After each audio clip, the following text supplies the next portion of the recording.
আসসালামু আলাইকুম। সমুদ্রের এই দৃশ্যগুলো দেখতে ভাগ্য লাগে। যদি একটু দেখায় তাহলে দেখতে পারবেন যে এখানে কয়েক হাজার পাখি হবে।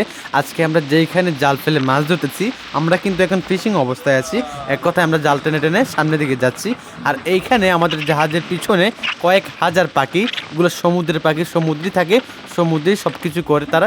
এই মাছ খাওয়ার জন্য তারা এখানে পিছে উড়ে উড়ে বেড়াচ্ছে। সমুদ্রের মাঝে কিন্তু আমরা বিভিন্ন গ্রাউন্ডে আমরা জাল ফেলে মাছ ধরি। সব গ্রাউন্ডে যে এরকম পাখি দেখা যায় তা কিন্তু নয়। কিছু কিছু জায়গা আছে যে সমস্ত জায়গায় গেলে এই সমস্ত পাখি দেখা যায়, অনেক বেশি দেখা যায়, আরও অনেক অনেক সুন্দর দৃশ্য দেখা যায়। তবে এই পাখিগুলো যে এত কাছ থেকে দেখবো বা কাছ থেকে দেখা হবে, আপনাদেরকে দেখাতে পারবো, তা কখনো আমি চিন্তাও করতে পারি নাই। দেখেন কতটুকু কাছ থেকে তারা আমাদের কাছে এসে মাছ খাচ্ছে। সমুদ্রের এই পাখিগুলো তেমন একটা দেখা যায় না। যখনই তাদের কাছে কোনো জাহাজ বা বোট ফিশিং করে যাচ্ছে, জাল টেনে যাচ্ছে, তাদের খাবার খুব কাছে একটা পেয়ে থাকে তারা, তখনই তারা দলবদ্ধভাবে উড়ে উড়ে তারা খাবার খুঁজে বেড়ায়, মাছ খুঁজে বেড়ায়। তারা মাছ খাওয়ার জন্য মূলত এইভাবে তারা উড়ে উড়ে বেড়াচ্ছে। এখানে কিন্তু ছোট বড় অনেক পাখি, যদি দেখেন যে 1 থেকে 2 হাজার পাখি হবে। গভীর সমুদ্রে মাছ ধরতে এসে এরকম দৃশ্য প্রায় দেখে থাকি, অনেকটাই ভালো লাগে এরকম দৃশ্য যখন দেখি আমরা জাহাজের পাশে। আল্লাহ পাকের কাছে অশেষ শুকরিয়া, আল্লাহ পাক দেখার সুযোগ করে দিয়েছে।